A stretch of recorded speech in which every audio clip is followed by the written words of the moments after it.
কুরবানির জবাইকৃত পশু এবং যে কোনো জবাইকৃত হালাল পশুর কিছু অংশ আছে এমন যে অংশগুলো খাওয়া যাবে না, আর কিছু অংশ আছে মাংস আমরা যেটা খাই সব সময়। তো যে সকল জিনিস খাওয়া যাবে না তার মধ্যে অন্যতম হলো প্রবাহিত রক্ত। পশু জবাই করার পরে ফিনকি দিয়ে যে রক্ত বের হয় না, এবং জবাইয়ের পরে পশুর যে রক্ত বের হয় এটাই হলো প্রবাহিত রক্ত। কোরআনে কারীমের সূরাতুল মাইদার 3 নম্বর আয়াতে আল্লাহ পাক রব্বুল আলামিন প্রবাহিত রক্ত হারাম হওয়ার ব্যাপারে স্পষ্ট ভাবে বলেছেন, হুররিমাত আলাইকুমুল মাইতাতু ওয়াদ-দামু, তোমাদের উপর মৃত পশু ভক্ষণ করা, ওয়াদ-দামু আই আদ-দামুল মাসফুহ, এবং প্রবাহিত রক্ত ভক্ষণ করা খাওয়া হারাম করা হয়েছে। তো প্রবাহিত রক্তের ব্যাপারে কোরআনে কারীমের সুস্পষ্ট নির্দেশনা, হারাম হওয়ার ব্যাপারে সুস্পষ্ট নির্দেশনা রয়েছে। তাই সকল ইমাম, সকল ফকিহ ও মুজতাহিদ এই ব্যাপারে একমত যে প্রবাহিত রক্ত খাওয়া হারাম।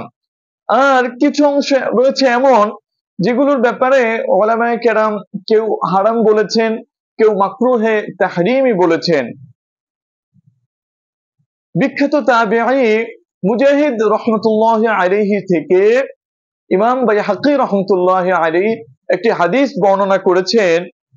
মুজাহিদ রাহমাতুল্লাহি আলাইহি বলছেন যে কানা রাসূলুল্লাহ সাল্লাল্লাহু আলাইহি ওয়াসাল্লাম ইয়াকরাহু মিনাশ শাতি সাবআ, রাসূল করিম সাল্লাল্লাহু আলাইহি ওয়াসাল্লাম বকরির 7টি অংশ খেতে অপছন্দ করতেন। তার মধ্যে প্রথমে তিনি উল্লেখ করেছেন যে আদ-দামা, রক্ত। 2 নম্বর উল্লেখ করেছেন আল-মারার, পিত্ত। 3 নম্বর উল্লেখ করেছেন আয-যাকার, পুরুষাঙ্গ। 4 নম্বর উল্লেখ করেছেন আল-উনসায়াইন, অন্ডকোষ। 5 নম্বর উল্লেখ করেছেন ওয়াল হায়া, স্ত্রীলিঙ্গ। 6 নম্বরে উল্লেখ করেছেন আল-গুদ্দাতা,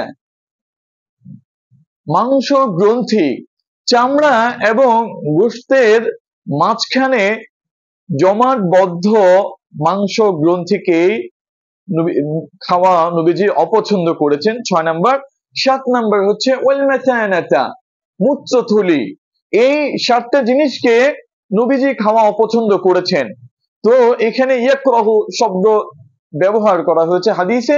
এই জায়গা থেকে ফুকাহায়ে কেরাম, বিশেষ করে হানাফি ফুকাহায়ে কেরাম হারাম বলেছেন। এই ইয়াকরাহু শব্দ থেকে তারা মাকরুহে তাহরিমি এই হুকুম গ্রহণ করেছেন, আর কেউ কেউ সরাসরি এই অংশগুলো খাওয়াকে হারাম বলেছেন। আল্লাহ পাক রব্বুল আলামিন আমাদের সবাইকে হালাল প্রাণীর এই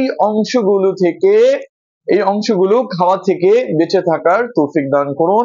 ওয়া আখিরু দাওয়ানা আনিল হামদুলিল্লাহি রাব্বিল আলামিন।